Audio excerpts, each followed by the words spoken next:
and welcome to your Screentone Club episode for the 5th of February 2019. We are recording on the 3rd of February, so on the Sunday just before. My name is Elliot Page, and I'm joined, as always, by my lovely co-host, Mr. Andy Hanley. How you doing, Andy? Yeah, I'm doing well. It's less cold than it was, so I'm actually enjoying, like, temperatures that don't have a minus in front of them for the first time in like, what feels like a couple of weeks.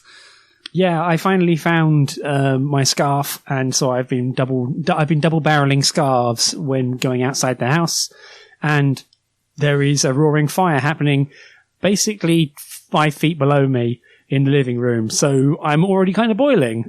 So we'll see how we go. If I faint halfway through this podcast, you know what's happened. Yeah, I suppose we can't really bemoan the cold weather too much, given how things have been in other parts of the world. Like, we've got off pretty lightly in the grand scheme.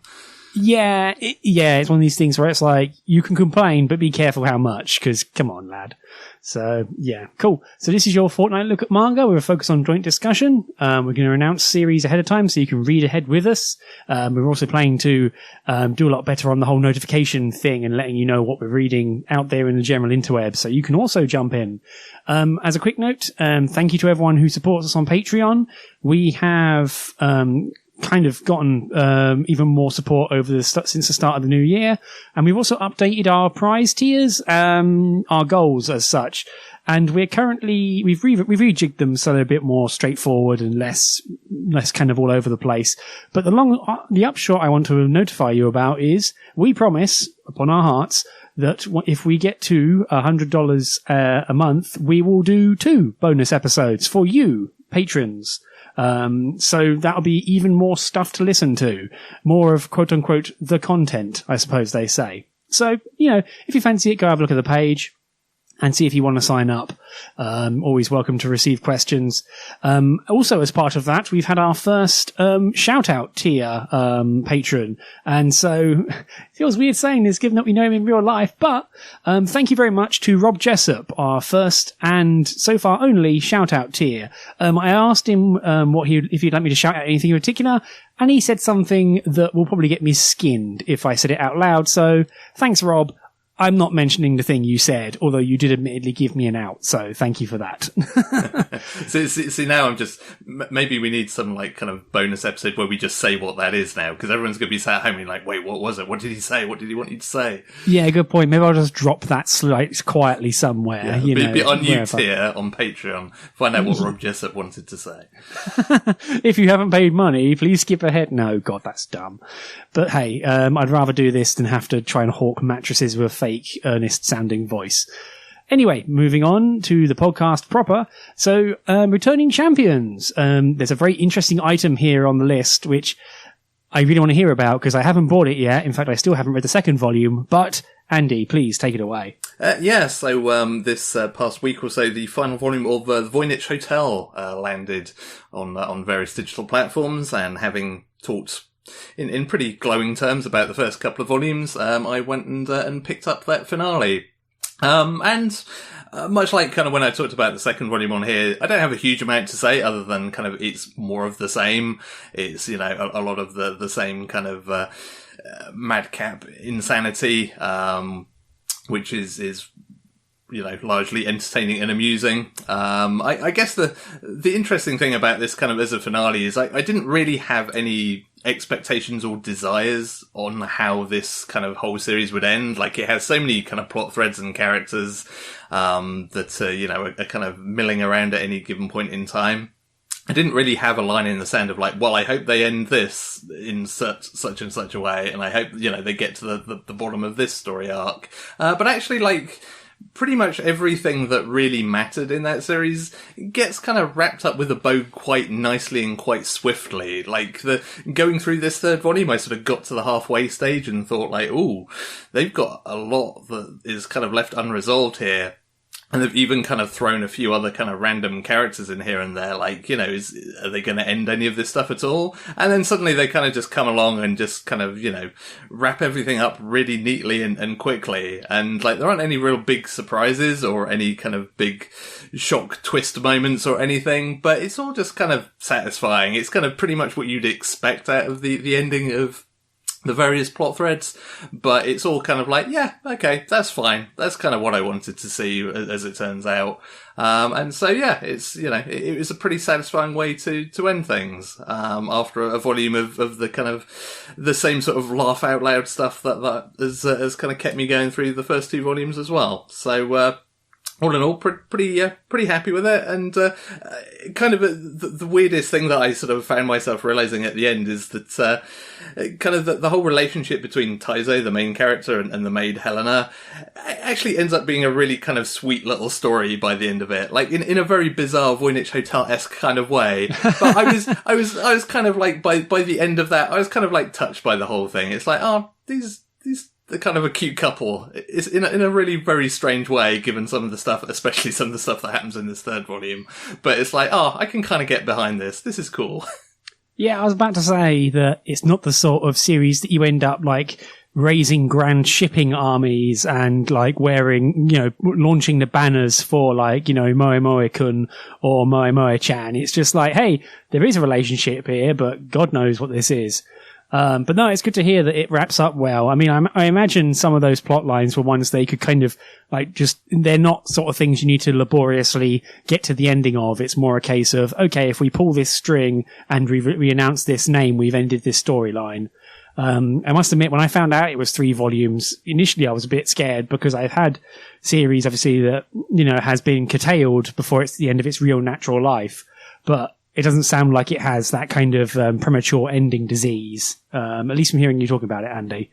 So that's really nice. Yeah, I think everything kind of, by the time it starts closing everything down, all of those kind of major story arcs have kind of run their course. Like, they've done everything that they could have done and would have wanted to do with them. And so they all feel like they kind of, they shut down quickly, but they shut down at a point where it makes sense. Like, it doesn't have that thing that you have so often with manga where it feels like, oh, this got cancelled, and so they had to suddenly kind of scribble down the ending to everything. It's like, this has just reached the end of its lifespan effectively, and so, this is a good time to just kind of, tie up all those ends and just say, okay, yep, we're done. And, that's always nice to see. Yeah, I mean, especially for manga, it's very easy to, like, think, oh, I've got one more plot line in this. Oh, no, I don't. Abort. Like, there's a number of manga that I love dearly which outstay their welcome, run out of steam, and then have to pull the ejector handle because they've got themselves in deep trouble. The world God only knows in particular. But yeah, that sounds cool. I keep promising this. I've downloaded volume 2. I haven't yet read it. I fully plan to when I can get a moment. So yeah, very much on my to read list. But no, I'm really glad to hear that it wraps up satisfyingly, I suppose. Yeah. I guess the one thing to bear in mind now or hope for is that we see more of this author's works come over. I mean, they dabble a lot in the more sort of weird end of things anyway, but it'd be nice to see more of their works. I feel like we're on the cusp of having another great wave of like crazy go nuts manga, Shintaro Kago kind of keeps peeking in round the corners, and you've got, the Voynich Hotel author, Daoman Seiman, and a few other authors which you look at and go, this is a bit on the edge, but I'm glad it's coming out. So yeah, I'm interested to see how this goes. Yeah. I'd be curious to know how this kind of did in terms of sales, because like it's had it not been for this podcast, like I would probably not have heard of it or kind of really thought about checking it out. So it's a thank you to our backers, I guess, for kind of making this possible. But like it's not something that I would necessarily have gravitated towards. I've not seen beyond kind of 1 or 2 people mentioning it. I've not really seen a big push to kind of promote it, and it'd be a shame if we didn't get to see more of this author stuff, because I'm very much would be very much on board for kind of other titles, other stories that are kind of more of the same in terms of the general tone and weirdness, because there's a really good vein of kind of comedy that runs throughout this series, and including perhaps the world's most unusual hangover cure, which is kind of worth the price of admission for this volume on its own. Oh man, I'm real curious now. Good job. But yeah, as I say, it's one of these things where the author, I think, to carry on, go back to what you said about the series itself, is that there's no need to go completely crazy and over-convolute the plot lines because the general sort of status quo of that series operating is already weird, and you don't need to over-egg it, because if you do, it gets tiring, or it can do, quite honestly. But no, I hope more of this author's work comes over. I get his feeling, because it's a digital first title, so I get the feeling definitely that it's one of these cases where it's like, oh, we can try this, and digital has its costs, don't get me wrong, like you're still having to put in the lettering and the translation work, to say the least, as well as the actual human effort of producing a book, even though it's digital. So I'm just fingers crossed that it's paid off, and we may see more works, and more of the stuff, more of Dowman Sayman stuff, and as I say, some of his cohorts, or like stable mates, as it were, because there's a lot of really good stuff out there. I mean, can you imagine a time, I can imagine a time several years ago, maybe when we're doing a different podcast, but even something like Nagata Kabi's Lesson Experience of Loneliness, I feel like we use that as a touchstone a lot on this podcast, but that's because it's good. And I can easily imagine a time not too many years ago when that would have been a real hard sell for anyone to even consider releasing. And then Seven Seas just kind of shrug and go, I don't know, fuck it, man. Look at all this friggin' snake girl cash we have. Yeah, so, yeah. I mean, it's been kind of the great thing around sort of the broader market in so many ways. I mean, as much as we poke fun at the whole light novel thing, just the fact that over the last sort of 4 or 5 years, we've gone from no, light novels aren't feasible to release in English at all, to the fact that we now have kind of a surfeit of them on various different surfaces. And it's kind of likewise with manga, we've seen genres and kind of, topics within manga that, like you say, wouldn't have been released even a few short years ago. So it's kind of nice to see that sort of broadening, and the fact that, we've kind of gone from a place where you could look at a lot of series and say, that has no chance, that's never coming out in English, to at this point, I wouldn't want to put my finger on anything and say that's never going to come out in English, because it feels like there's always an opportunity, and there's always a possibility for basically anything at this point. Yeah, I feel like a lot of golden eggs, or sort of beautiful children have come out now, where people have been like, oh, that's never coming out. I mean, that's not to say there are still cases where people fiend for certain series, and even some things that don't come digital, but I feel like more and more, things are getting more streamlined. So yeah, I don't know. I'm glad to hear that you enjoyed this. I need to finish volume 2. Like I say, maybe I'll do that tomorrow on the bus or something. I really need to get on that. So yeah, been good to hear that it ends well, though. There's nothing worse than, there's few things worse than loving a series and just watching it crumble before your eyes. So, moving on to your pick, Andy. We flipped a coin, and it took 3 attempts because I kept dropping the bloody coin. But your title goes first. So, do you want to take it away? Yeah, so my pick for this podcast is Kaguya-Sama, Love is War, Volume 1. Which is published by Viz Media. The author is Aka Akasaka. And I kind of picked it because the anime adaptation of this series is currently kind of one of the hot bangers of the winter season. It's kind of the show that nobody was really talking about, that I saw in kind of particularly excited tones before the season started. But as soon as it started airing, it quickly kind of caught a lot of people somewhat off guard, I think, in terms of its presentation and style and so on and so forth. And kind of given its presentation in particular, I was really curious to see the source material and kind of to see how it compares. And we actually had a question about that, which we'll get to later. But basically the story is set in a private school, as so many kind of romantic comedy manga are. And it's set within almost entirely within the confines of a student council office. So we have the vice president, the Kaguya-Sama of the series title, Kaguya Shinomiya, who is kind of the vice president. She's the heiress to this huge, multi-billion yen Japanese business. She's a very well-bred young girl, etc., etc. And alongside that, we have Miyuki Shirogane, who is the president of the student council. And he's kind of, relatively speaking, he's something of a commoner. But he's your typical kind of super smart, very diligent, does all his homework kind of guy, and has made his way to the top on the basis of that. And the Cliff Notes version of this is that these two characters, they both like each other. They're both very much interested in one another. Well, ultimately, yes, I would say they are, but I think they Stockholm syndromed each other. Frankly, it could be that as well. But they certainly they think deep down that they kind of have an interest in one another. But the problem is, for some reason, it's never really quite explained in a particularly satisfying way.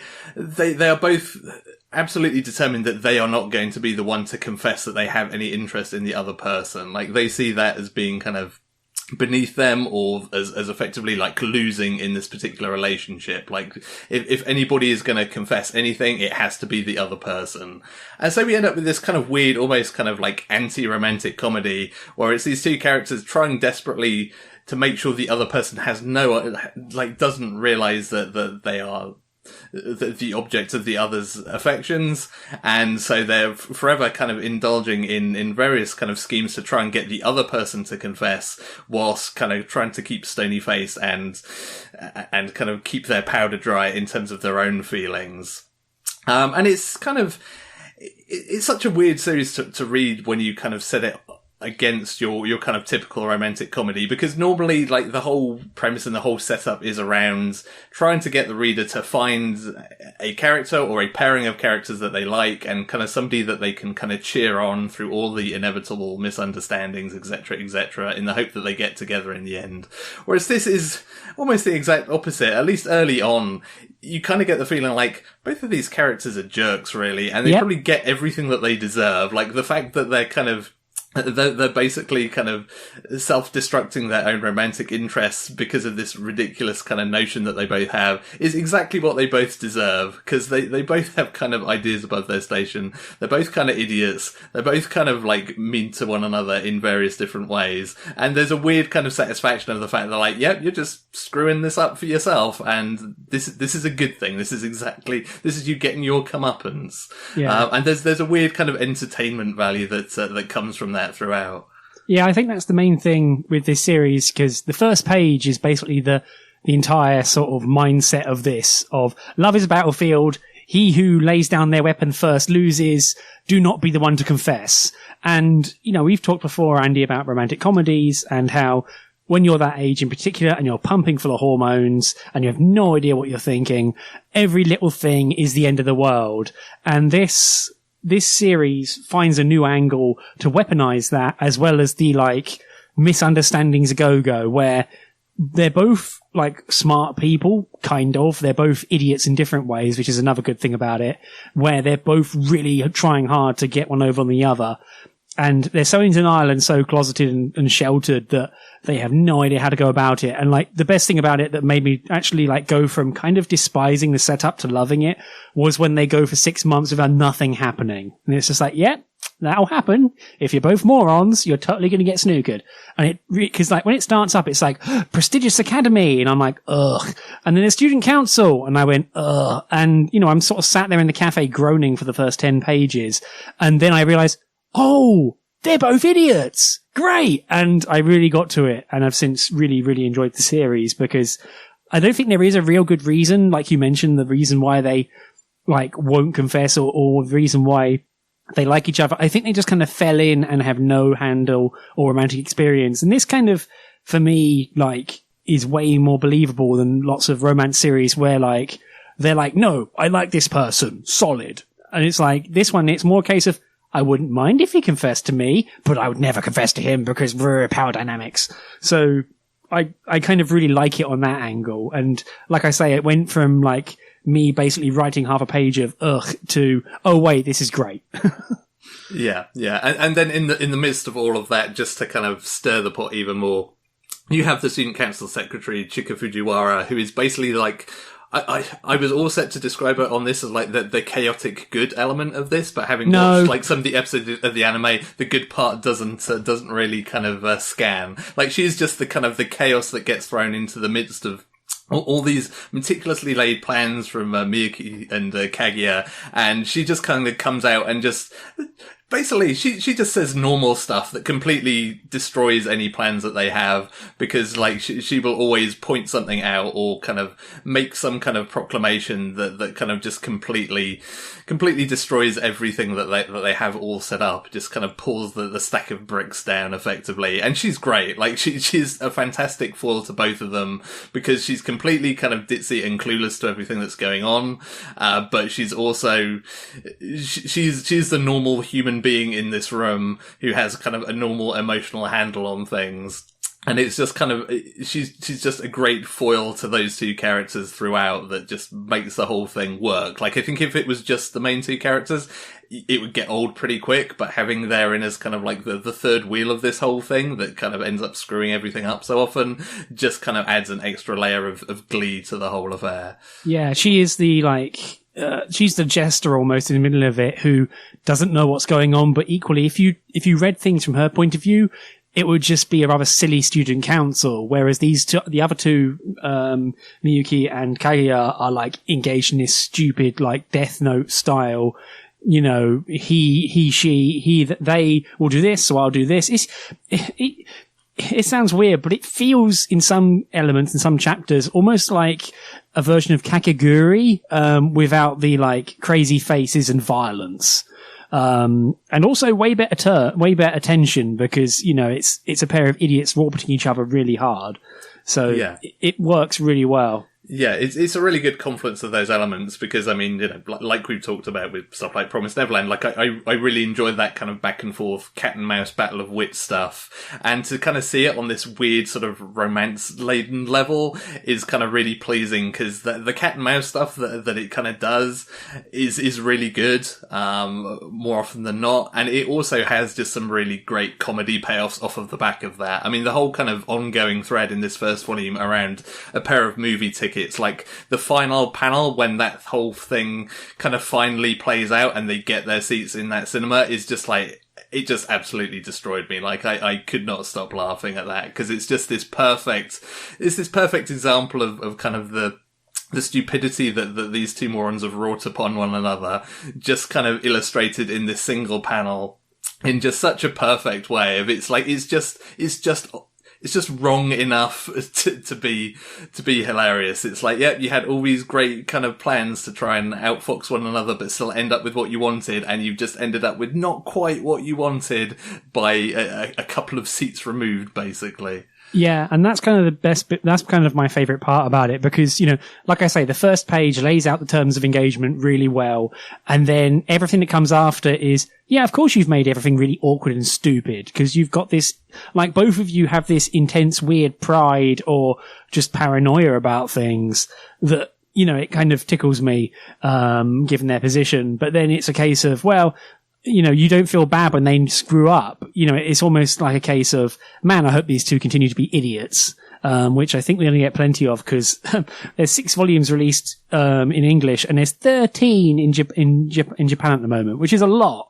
But then this first volume, as I say, once I got into it and past the first chapter, it flew by, because I was just cackling myself like an idiot. Yeah, it is really good in that sense. And I think the other smart thing that it does is, like, you know, every chapter kind of ends with like a result, basically, like a verdict of who won. And like, that could have been a really boring way of making all of these chapters binary, of just like, oh, this person won this particular kind of bout of stupidity. But it's actually, like, it's very willing to say, like, nope, nobody won this, like, everybody screwed up, or Fujiwara won because she just kind of, like, broke everyone else's brains.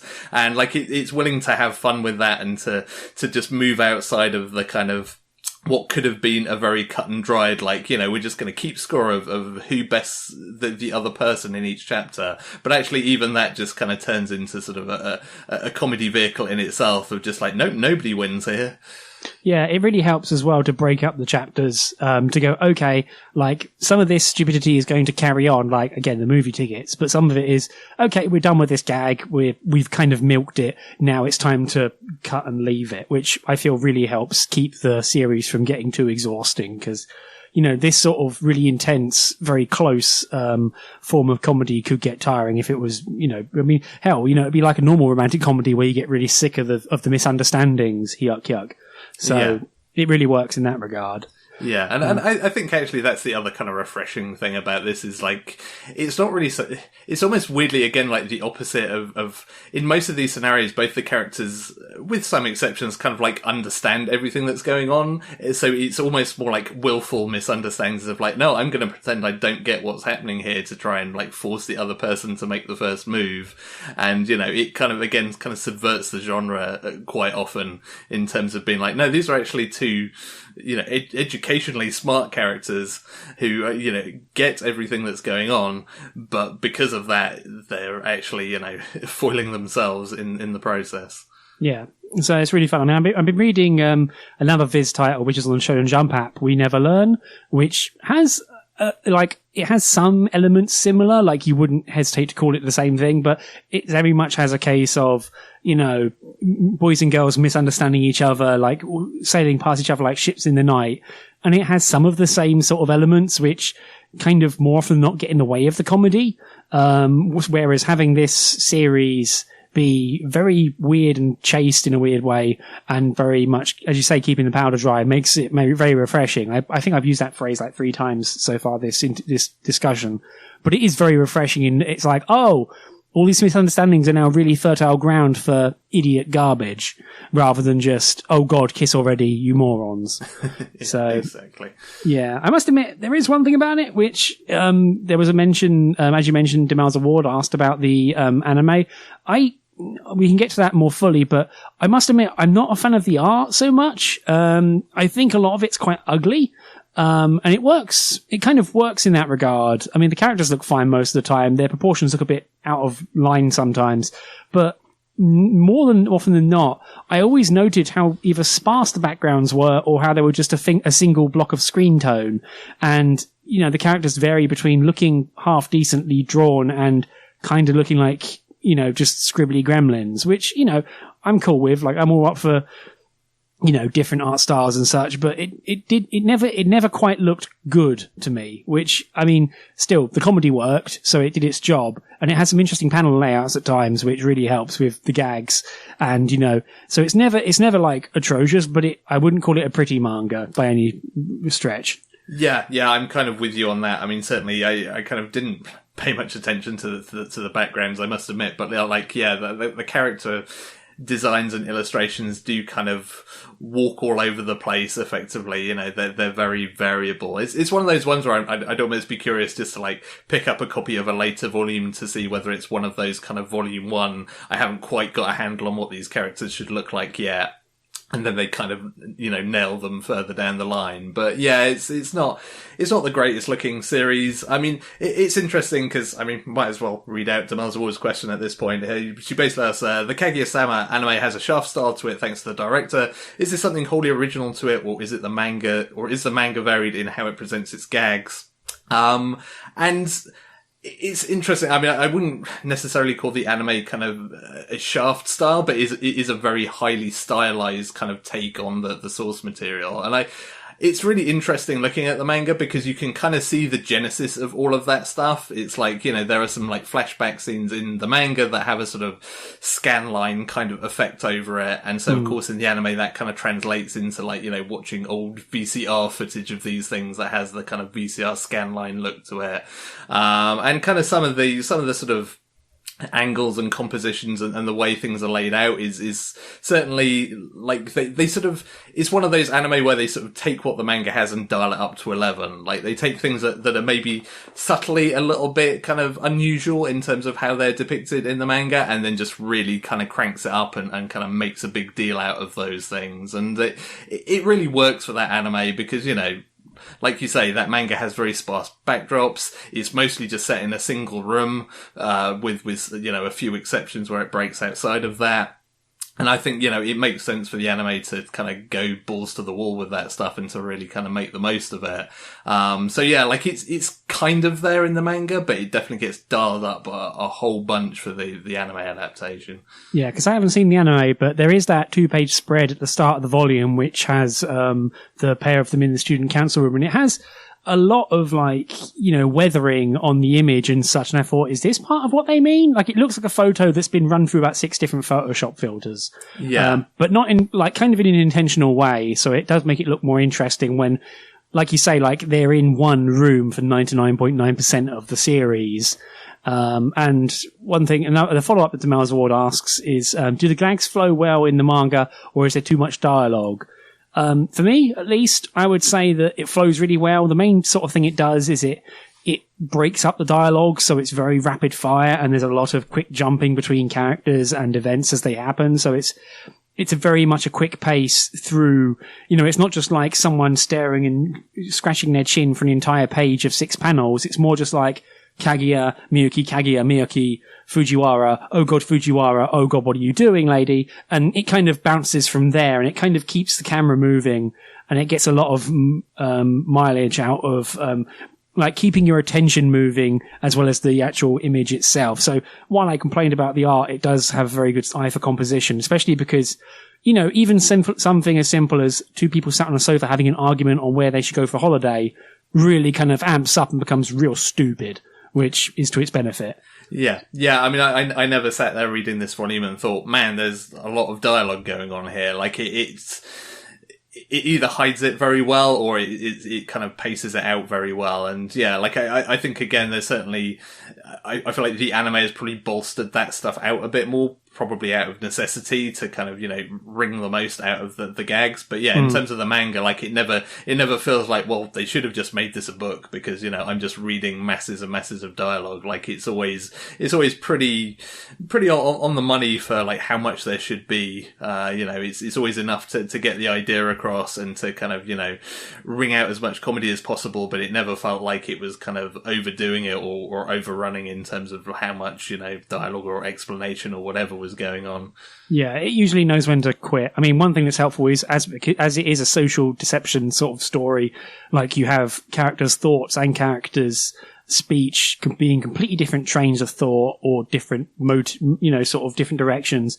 And so it means that like, you're reading different trains of thought, and so it really helps break things up because you have to pay attention to at least most of it to go like, okay, they're doing, like people jumping around.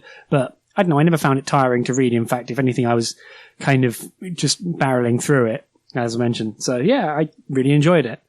I still haven't watched the anime, but how do you think it compares to the anime? I think we've already partially answered that, but... yeah, I mean, I'm really loving the anime adaptation. Like, it visually has a lot of panache. It's good. It's funny. It kind of hits all the right notes. And yeah, like reading the manga, like I feel like you get just as good an experience out of either of the two at this point. Like I'll definitely carry on watching the anime to the end, and I'll be interested to see like how far through the source material it gets. But it's definitely one of those ones where I might be tempted to kind of carry on with the manga just to see where it goes beyond that, because given how many volumes there are, I'm guessing they may not be burning through all of that in the TV series. Yeah, I mean, they mentioned already there's like a 4th student council member who has not shown up at all, and they kind of lampshade it early on in this first volume by saying, yeah, he has perfect attendance, but he hasn't appeared in this series yet. It's like, oh god, what's going on? Yeah, I must admit, like at the start, like I mentioned not liking it at the start, and I know why they do this, and it's a well-used trope, but I still hate it, and I'm going to complain about it here. But they have the kya section where it's like fangirls going kya and then explaining the entire expository background of the characters to you, and while they're excitedly gabbing to each other. Like, I get it. It worked very well. It's useful, but man alive, I see it too often. Yeah. I mean, I've got to admit, like, I rolled my eyes at that as like basically the first panel is just like the student council as local celebrities angle, and it's like, does this ever really happen? I bet this never really happens. The one thing that took me out the most was when someone said, in this classless society, it's like, motherfuckers, you're in a prestigious academy that is class-based. What are you talking about? Oh my god. Like, I nearly got annoyed at a stupid manga because of class politics. Anyway, I don't expect Karl Marx to be showing up in this series anytime soon, so whatever. Yeah. You never know. You never know. Cool. Thank you for picking this. I enjoyed it a great deal. Yeah, no, I'm glad. Like, I was kind of a little bit worried that I'd read this and it was going to be one of those occasions where it's like, oh, the anime has managed to wring something out of it that the source material didn't have. But it's like, no, they've done a good job of adapting what, as it turns out, is already a pretty good series. So I had a good time. Like, even though it was effectively content that I'd consumed in the last few weeks in a different form, like, I still laughed at the funny bits and I still enjoyed the experience. So yeah, it's a good little series. Yeah, well, it was not strange to consume a second time, albeit in a different form. So I think that's a good recommendation myself.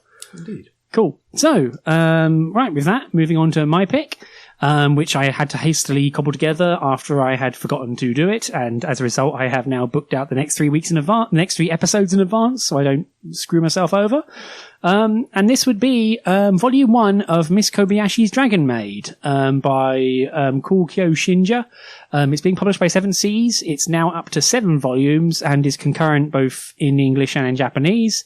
It's currently ongoing. There's like 3 spin-offs now, I think. There's at least 2. There's one about Elma and there's one about Kana, and they're like overseen by the original author but drawn by other people, and they're just different characters because there's plenty of scope for more gags. But basically, this also received a Shaft anime a year ago.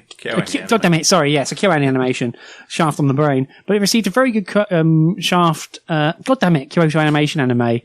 I'm not going to edit that, I'm going to leave it in for my own stupidity. And that was last year before? Yeah, it must be a couple of years ago now, I guess. Yeah, 2017, I think.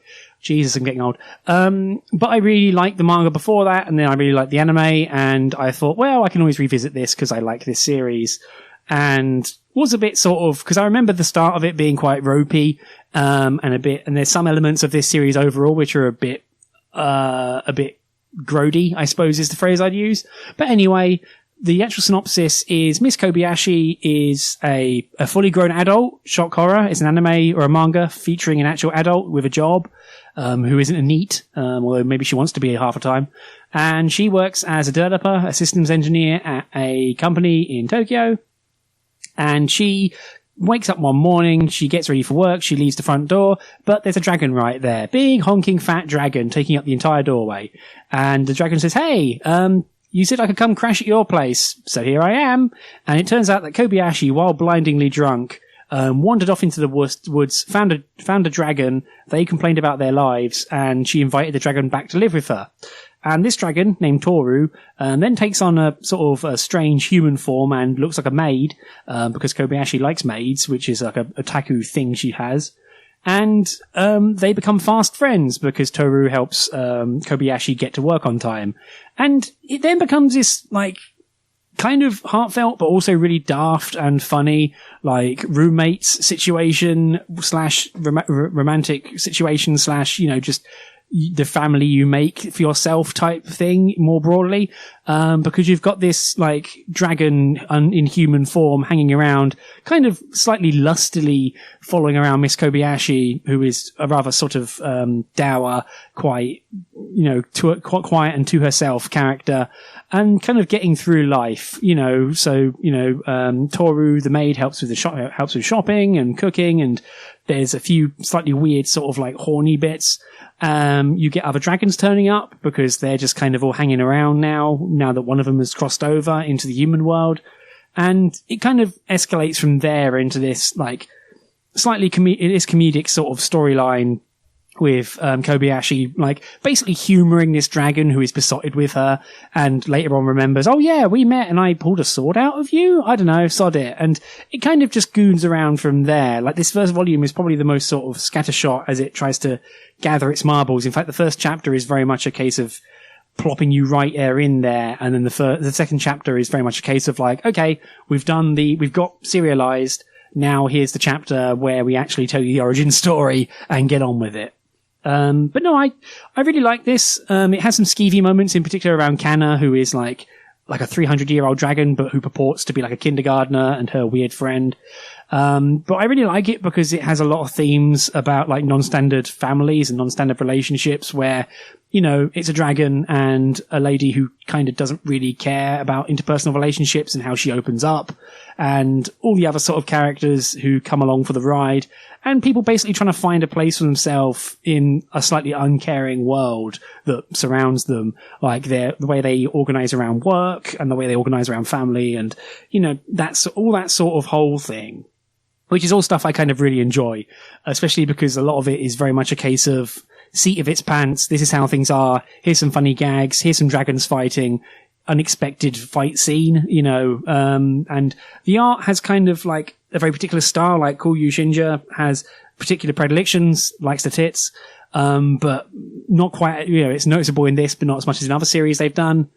But it's very much a case of it looking quite loose. Like the characters look a bit weird and a bit umpy-jibey in their designs, which is something that Kyoto Animation really kind of tweaked for the anime and made it look kind of several tiers above the level of detail that you were expecting.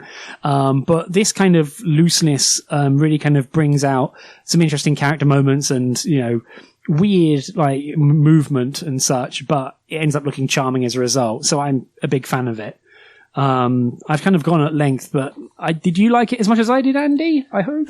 Yeah, I enjoyed it quite a lot. I mean, this is a weird one for me because I read the entire volume and then I didn't take any notes, which is kind of like it's not kind of a negative on it. It was just a case of like, I read through it, it's just like, yeah, that was cool. And then that was kind of it. Like, I think the one thing, or I guess a couple of things that kind of stuck with me is one, like, I feel like I'd been forewarned about the art style for this series a few times. I think probably by yourself and others of like, oh, you know, you might not, especially coming to it from the anime, like you might not like the visuals, the visual style of the series, but I actually really liked it. Like it works. Like it is a little unusual, I guess you'd say, in places, but like I feel like it all worked really well and all kind of like sat with me in the right way. And I guess the other thing kind of coming from the anime is it kind of really struck me how KyoAni kind of drilled into every kind of small element of this series and really kind of mined it for everything it was worth. Like there are moments in kind of this first volume that are not quite throwaway, but they're kind of pretty sparse and pretty simple in the manga that kind of get thrown into like full-blown episodes in the anime adaptation. So that was kind of the thing that struck me, is that just the way that kind of little things that are put in here were really blown up into something much bigger in the adaptation, which, you know, kind of, I think that actually kind of works both ways. I mean, talking about its kind of, some of its hornier moments, like a lot of those via that very same process kind of get really blown out into big deals in the anime. Whereas here they felt far more kind of isolated and maybe subtle isn't quite the right word, but they had far less sort of reach to them because they felt like almost throwaway little things, that kind of, you know, ended up in the anime turning into much kind of bigger parts of the whole. So I mean, the horniness in particular, like it's one of these things where it kind of it reminds me of when I first read this series and I was kind of part of message forums and such, and people kind of horned in on that stuff and honed in on it and posted the pages over and over again and talked about it at length. And then you realize that, or when you read it yourself, it's like, oh, this is like 3 panels. Like there's very little of this event. And like you say, like when the anime blew it up, it was kind of, I feel like one thing the anime did very well was it was using the whole span of the manga and its various different mindset, but it was concatenating down like similar events to bring out the most in like certain little elements, like you say. So it would be a case where like, because they have more material to work from, but they don't want to just burn through the whole thing. They're like, okay, we'll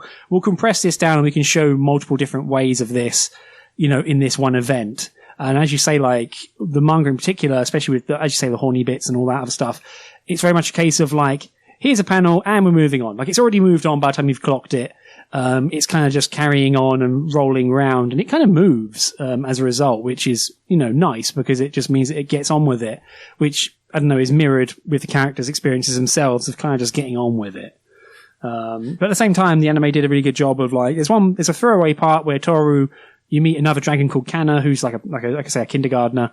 And they make a whole jokey long bit about that in the anime, which again, like, drags in different elements from different chapters.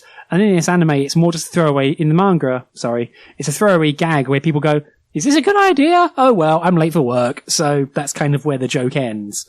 But it also works in that format. Sorry, Andy, I cut you off.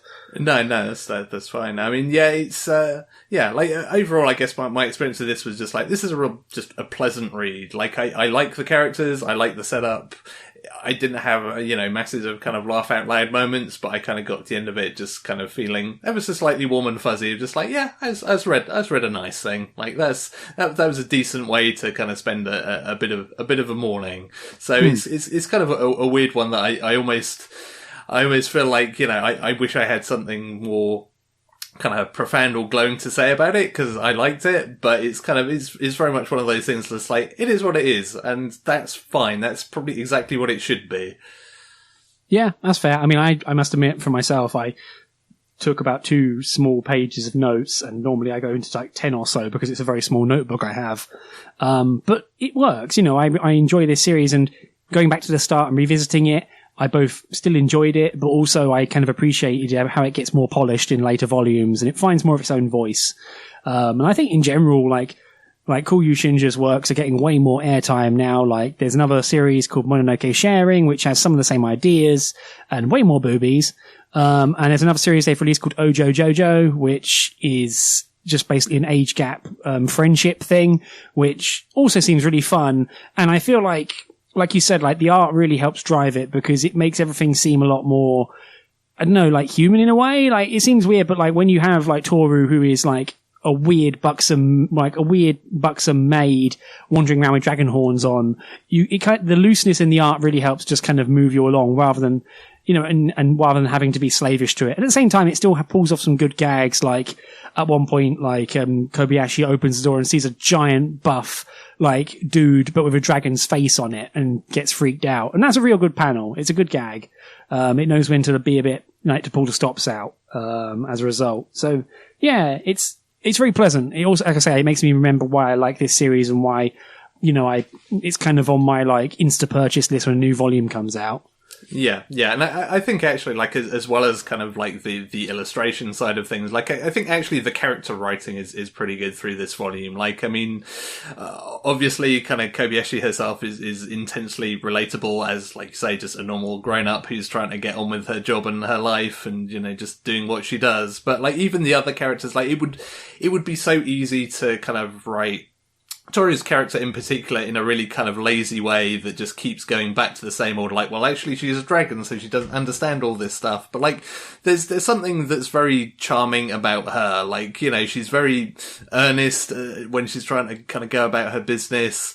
She has those kind of like, oh, I don't understand the human world moments, but she also just has this real charm to her. Like, there's a great scene where she just like goes out into this sort of shopping precinct and just like she's already buddies with everybody because she just people make small talk with her, she makes small talk back, and it's just these really nice little moments where you kind of get to see a glimpse of like, oh, this dragon has just like landed in the human world and just kind of figured out how to make that work, and it's actually really satisfying just to see those little glimpses of like, oh, it's not just, crazy dragon girl kind of romping around in the city. It's like, no, she's learned some stuff and, she's figured out how to get along, which is kind of, goes back to what you say is the, one of the joys of this series is this kind of, family being what you make it and everybody just kind of gets on and does their thing. And I think it makes that work in a way that it would have been so easy to screw up in a multitude of different ways. Yeah, it's what I kind of like about it is when it does get not heavy, but it gets a bit more introspective. Like, I mean, there is the stereotypical like romance thing of, oh, it's Valentine's Day, I'm gonna put some aphrodisiac in these Valentine's chocolates. And then when Toru goes to give them to Kobayashi says, hey, I'm just gonna be serious here. Trust is very important. I'm gonna give you a moment here to think about what you're doing and if you want to change your mind. And Toru goes, yeah, all right, and swaps the chocolates for a set she hasn't doctored. And that's kind of, it's a really good setup for a chapter and a later on gag, which really works. But equally, I think it's a very adult part to have is just someone going, hey, do you really want to screw this up? And no, okay, fine, we'll forget this happened. And you have the same thing with, whenever the two dragons get together or multiple dragons happen, they're like, are you cool living in this world? I mean, it's not your home and you don't seem to like parts of it. And Tora will often go, well, it's what I've got now and I'm perfectly happy with where I am. And that's kind of a really nice part of it. And she kind of goes, yeah, it's not the same as I remember, but hey, I'm not in mortal peril all the time, so that helps. So it blends all that stuff really well. Yeah, it's weirdly heartfelt, especially when characters and you got a character with a weird whacking great tail in mid-frame, daft.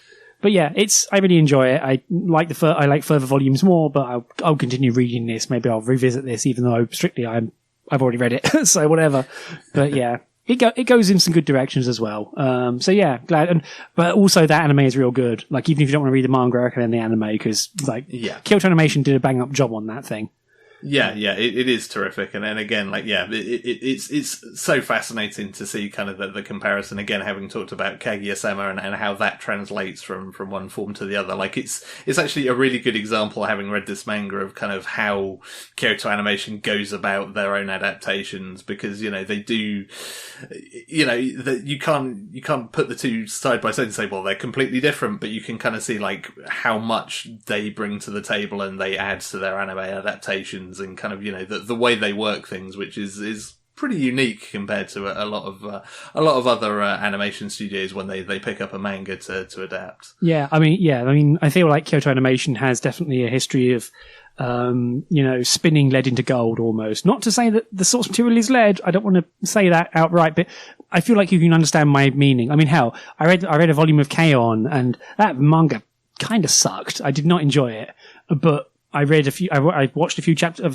episodes of the anime, and I'm like, yeah, this is real good. Like, it's the same stuff, but man, you've done a lot with it. Yeah, for sure. Yeah. Anyway, cool. So yeah, that's Miss Kobayashi's Dragon Maid. So moving on, we're going to be what we're talking about next time. So I've actually remembered this time. So first is my pick is Crocodile Baron Volume 1, which is a manga about a crocodile and a rabbit who go and drink tea, I think. I mostly added this because I previously purchased it on Comixology, forgot about that, and then bought it on Bookwater again this past week. So I now have 2 copies of it in different digital lockers. So this is my own fault. This is my curse for going all digital and not keeping a proper spreadsheet of all this.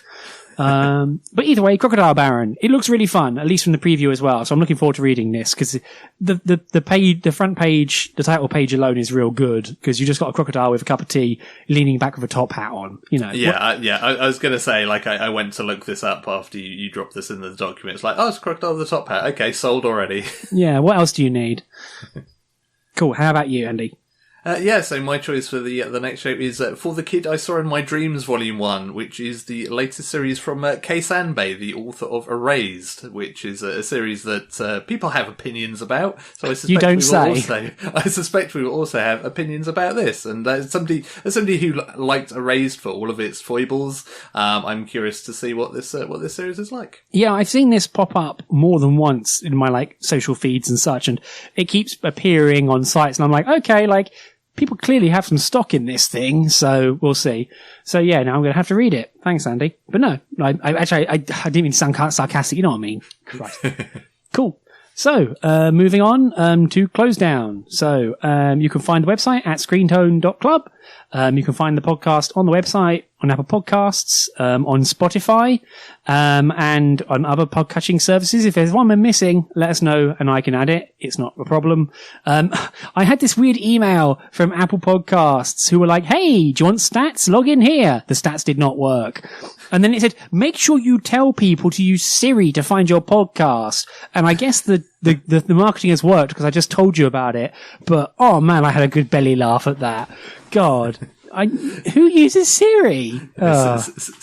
Hey Siri, find me hot light novel takes. Oh God. Hey Siri, read this light novel for me on the train. The great thing is we've probably just done that to all the people that listen to this podcast on iPhones. They're probably like, no Siri, no. Hey Siri, is it wrong to pick up girls in a dungeon? Can you tell me for sure? Yeah, maybe that's their hidden agendas that they can answer all of your light novel questions. Oh God, I hope so. Hey Siri, can you explain Kingdom Hearts for me? And your phone just explodes. God, there's okay, I'm tangenting again. Sorry. But yeah, you can find our Twitter at Screentone Club, hopefully being more active soon, because it won't be me doing it. You can find our email, which is show@screentone.club. I'm Elliot, and you can find my stuff at Elliot Page on Twitter. Mostly cat pictures. I'm trying not to stop being angry at politics. I'm still angry, but I'm not posting about it so much. So more cat pictures. And how about you, Andy? Yeah, my name is Andy Hanley, and you can find me posting Chika Fujiwara GIFs on Twitter at Hannah's1979. Quick side note about Chika Fujiwara we didn't mention in the main part. How the hell does that bow stay on her head? Like, it's so weird. Like, I know anime hair has a lot to answer for, but why is there a bow just in the middle of her fringe? You know, how does it stay there? How is it not? I mean, somebody needs to write an entire book on kind of anime and manga physics, because there's a lot of stuff that makes no sense if you think about it too much. I have drunk with people who have done that sort of panel at American conventions before. Oh dear. So, thank you very much for listening. Last note, if you are a patron and you're in the $3 and up tier, look to your email for another update on voting, because February voting will now be open, because it's now the 3rd of February. Wild. So yeah, we need to figure out what we're going to be looking at next. We've got a decent clutch of stuff still on the docket. But no, that's all from me and from Andy. Yeah, thank you very much, everyone. Good night, everyone. Bye, everyone.